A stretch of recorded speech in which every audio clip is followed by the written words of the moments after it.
Total approximately 370 to 400 plots. ఈ 400 ప్లాట్స్లో ఈ రోజు వరకు రిజిస్ట్రేషన్ అయిన ప్లాట్లు 164 రిజిస్ట్రేషన్ అయ్యాయి. బుకింగ్లు అయినవి ఇందులో మెన్షన్ చేయండి. 164. ఈ 164లో హైయెస్ట్ ప్లాట్లు అమ్మింది ఫేజ్ 1లో 23, ఫేజ్ 2లో 23, ప్రీమియం 2లో 6, మొత్తం కలిపి 52 ప్లాట్లు అమ్మింది Hanumanth Rathod. He is the today rock star. Harithavanam HSS infra నిలబడింది అంటే ఈరోజు దానికి ముఖ్య కారణం హనుమంత్ రాథోడ్. హనుమంత్ రాథోడ్ ఒకరోజు ఆ పక్క వెంచర్ చూడడానికి వెళ్ళి అక్కడ నెంబర్ తీసుకొని నాకు ఫోన్ చేసి ఈ కంపెనీలో ఎంటర్ అయ్యాడు. ఒక కంపెనీలో చేస్తుంటే లో బడ్జెట్లో చేసాము, 1000 రూపాయలకి గజం అని చెప్పేసి ఓపెన్గా చెప్పేస్తున్నాను. చేస్తుంటే కస్టమర్కి ప్లాట్ ఎక్కడుందో తెలియదు. అక్కడ కూడా హైయెస్ట్ సేల్స్ నావే, అన్నకు కూడా తెలుసు. కస్టమర్కి ప్లాట్ ఎక్కడుందో తెలియదు. వాళ్ళకి ఎమర్జెన్సీ వచ్చినప్పుడు మేము రీసేల్ కూడా చేసుకోలేకపోతున్నాము. ఒకటే ప్లాట్ చూపెట్టాలా, కస్టమర్కి సేల్ చేసేయాలా. సపోజ్ ఒక ప్లాట్ నెంబర్ 50 అనుకోండి, కార్నర్ ప్లాట్, అది చూపెట్టేసి అమ్మేసి సర్వే నెంబర్ పైన రిజిస్ట్రేషన్ చేసి అట్లా గ్యాంబ్లింగ్ చేసేసారు ఒక కంపెనీ. మాకు లాస్ట్కి తెలిసిన తర్వాత ఇలా జరుగుతుంది, ఫ్రాడ్ అవుతుంది, లేఅవుట్ అంతా తీసాము, ఇలా జరుగుతుంది అంటే అందరం డివైడ్ అయ్యాము.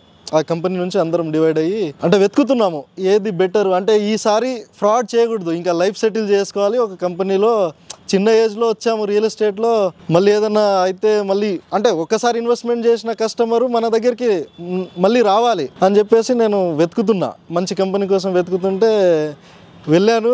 ప్లాటింగ్స్ అంతా చేసింది, ప్లాట్ నెంబర్స్ అంతా చేస్తుంటే ఎవరబ్బా వీళ్ళు అంటే ఓన్గా చేసుకుంటున్నారు, మార్కెటింగ్ ఇవ్వరు అనుకున్నాను నేను. First of all sir number తీసుకొని ఫోన్ చేశాను, రావచ్చా సార్ అంటే ఇట్లా ఆఫీస్కి వచ్చాను. రాధిక మేడం ఎక్స్ప్లెయిన్ చేశారు సైట్ గురించి. కస్టమర్కి నేను డీటెయిల్స్ ఇప్పుడు యాస్టీస్గా సెండ్ చేస్తాం కదా, అలా చేశాను. కస్టమర్ వచ్చాడు నా దగ్గరికి. అంటే మనకు ఆల్రెడీ వేరే వెంచర్లో ఇంకోరు వచ్చిన డేటాకే ఫాలోఅప్ తీశాను. ఆ కస్టమర్ ఏమన్నాడు అంటే లేదు నాకు అక్కడే కావాలన్నాడు. ఇక్కడ వద్దు, ఇక్కడ కాస్ట్ ఎక్కువ అంటున్నారు మీరు అన్నాడు. సైట్ తీసుకెళ్ళాను, ఆయన అక్కడ కావాలన్నాడు, అక్కడ తీసేసుకున్నాడు. 6 months తర్వాత నాకు అదే కస్టమరు అక్కడ డెవలప్మెంట్ లేదు, నేను అతనికి ఆల్రెడీ చెప్పాను నాకు సంబంధం లేదు, నీకు కావాలంటే నేను కొన్ని ఇచ్చేస్తాను, కానీ నాకు ఆ వెంచర్తో సంబంధం లేదు, నేను వెళ్ళిపోతున్నాను, రిజైన్ చేసేస్తున్నాను అని చెప్పేశాను. 6 months తర్వాత ఫోన్ చేశాడు, సార్ మీరు స్టేటస్ పెడుతున్న వెంచరే బాగుంది, నాకు ఇక్కడ షిఫ్ట్ చేయగలను. నేను చేయలేను సార్, ఇది అలా అవ్వదన్నాను. నేను తర్వాత అక్కడ చూపెట్టిన కస్టమర్కి ఇక్కడ చూపెడితే నేను every day without site visit నేను ఇంకా కస్టమర్కి సైట్కి కూడా తీసుకెళ్ళలేదు. ఓన్లీ వీడియోస్ ఫొటోస్తోనే 6, 7, 5 ప్లాట్స్ సేల్ చేస్తూనే ఉన్నాను.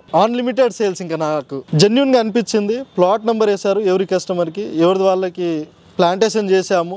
ఈరోజు కూడా నేను ఇంకా నాకు తెలియకుండానే సార్కి కస్టమర్ ఫోన్ చేసి బుకింగ్ చేసుకుంటారు. సార్ నాకు ఫోన్ చేశారు, నీ కస్టమర్ ఇంకో ప్లాట్ కొన్నారు, నాకు కాల్ చేశారని. ఇంత అంటే నేను అనుకోలేదు, అంటే ఇంత జెన్యూన్ ఉంటారని కూడా నాకు తెలియదు. అంటే మనం రియల్ ఎస్టేట్ అన్నాక కస్టమర్ డైరెక్ట్ కాల్ చేశారనుకోండి, ఒక చైర్మన్ స్టేజ్లో ఉంటే ఏం చేస్తారు, ఇతనికి ఎందుకు ఇంకా ఇది చేయాల్సింది చెప్పాల్సింది ఎందుకు అని చెప్పేసి కస్టమర్కి ఒకటే మాట, నేను రాథోడ్కి కాన్ఫరెన్స్ తీసుకుంటున్నాను, రాథోడ్ ప్రైస్ నువ్వు ఫైనల్ చేసుకో, ప్లాట్ నెంబర్ ఏమైనా ఉంటే నా దగ్గర తీసుకోరా, ప్రైస్ నువ్వు ఫైనల్ చేసుకో. అంతే. ఏ కస్టమర్ అన్నా డైరెక్ట్ కాల్ చేయడానికి ట్రై చేస్తాడు. ఈ రోజుకి ఇప్పుడు సార్ చెప్పింది 52, కానీ నేను ఇంకా నా పెండింగ్ రిజిస్ట్రేషన్స్ అవన్నీ కలుపుకుంటే 70+ ఉంటుంది. అంటే నేను ఇంత సంపాదించుకోలేదని చెప్పలేదు, కానీ ఈ కంపెనీలో చాలా చేసుకున్నాను. జీరో కమిషన్ డ్యూ నాది ఇప్పుడు వరకు. అడగడు మనవాడు.